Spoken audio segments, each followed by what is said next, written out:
quantities. Are you optimistic that the inquiry will really research and publish its findings honestly, or is there a possibility of a whitewash here? Well, I think if Paul Flynn simply documents the facts about how toxic the vaccine is, that it was only given to people because special emergency regulations were in place that allowed these untested vaccines to be administered.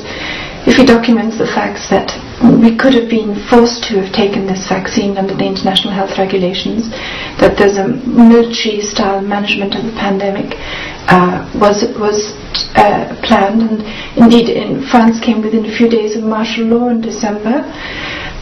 Nurses and doctors were requisitioned and forced to give this vaccine to people in vaccine centres.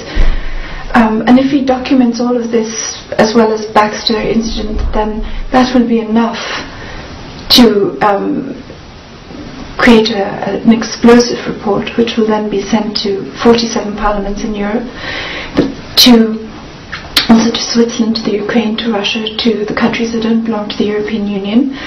They will then have to consider this report, and I think if they investigate and look into it, then it could well come to a series of arrests and scandals in each country. The media, as we know in the meantime, is totally controlled, of course, by the pharmaceutical banking group, the shadow government.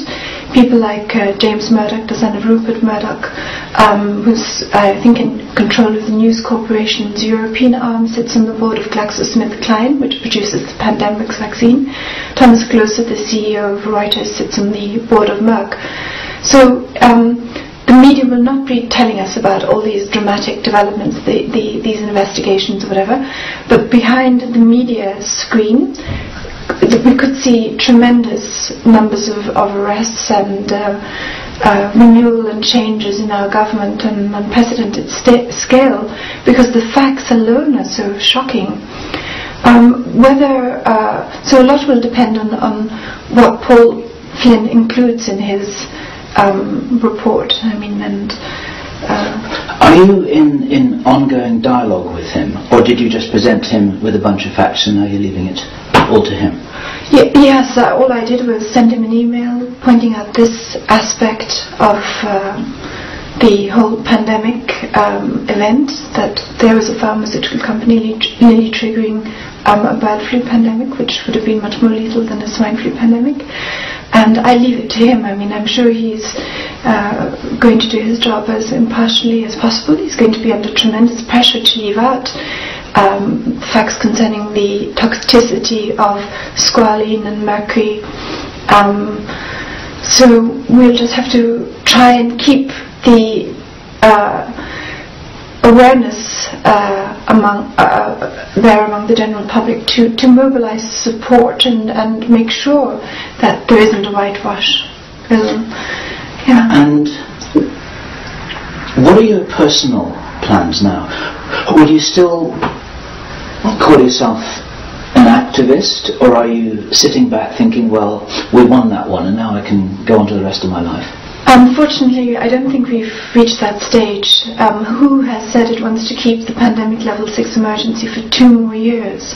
That means as long as this pandemic level emergency 6 is in place, it can issue drugs that are untested to people. So we can be getting all kinds of drugs now that haven't been adequately tested. It can take control of the health services and the military and the police in our countries and create this sort of cement the shadow government's infrastructure. So apart from all of this, this shadow group is also involved in the ClimateGate scandal and the financial crisis. Is trying to instigate wars, famines, sending these vaccines to the developing world. So we can't just, say it's all over. It isn't. A huge victory has been accomplished, but we need to go a little bit further and see to it that the report that Paul Flynn produces is a good one, that countries hold their inquiries, and that the people who are responsible for this are actually put in jail. The French are holding a parliamentary inquiry in the next few weeks as well. So that's another opportunity in France to really get to the bottom of this and put the people responsible in jail. And if we get those people into the courts, then we should be able to dismantle a large part of this New World Order government, you know. So I myself plan to write a book in the next couple of months summarizing what has happened, the main areas that have to be looked at, the toxicity of the vaccine, the lack of pharmacovigilance, monitoring of what happens to people who've taken this vaccine, the militarization of the management of the pandemic emergency under the international health regulations. And I've already completed one chapter. You can download it on my website, The Flu Case. And so that's what I'm going to be doing in the next few months, and then just following what happens with this report, you know, how it's handled and dealt with, and try to make sure that we really bring the people responsible for this to account. What kind of feedback have you had from around the world? Because you've been very much of an icon in this grassroots movement. I know that was never your intention, but you've become an icon. What's it been like suddenly becoming so well known all over the world? Well, I have to, for instance, say I've been quite busy because I was doing the website and giving talks and so on. So I haven't really had time to reflect on that side of things. For me, the most amazing thing has been the number of people who were willing to get involved in every single country. Groups appeared, people were willing to pass on this information, set up websites, set up blogs, go out into the streets and hand out leaflets. Hundreds of people here in Switzerland were involved. I think they mentioned Verstand Schweiz set up a blog. So it really is a grassroots movement. I don't think, maybe I was perhaps one of the first people to, you know, present this sort of information as a whole, but there have been so many people involved in this. Doctors like Dr. Rebecca Carley in the USA, Dr. Joseph Merkele, Dr. Robin Falkov, that I think we can really say this was a genuine grassroots movement. This was a victory and success achieved by ordinary people all over the world, acting according to their conscience, taking the time and trouble to get informed and to inform others.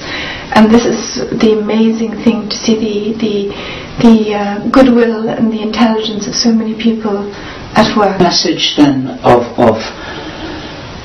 optimism and encouragement, because this whole over yet in terms of the controller's desire to nail us down, to lock us down, to control us, to restrict our freedom, to restrict our sovereignty. This is probably not over. Let me say that.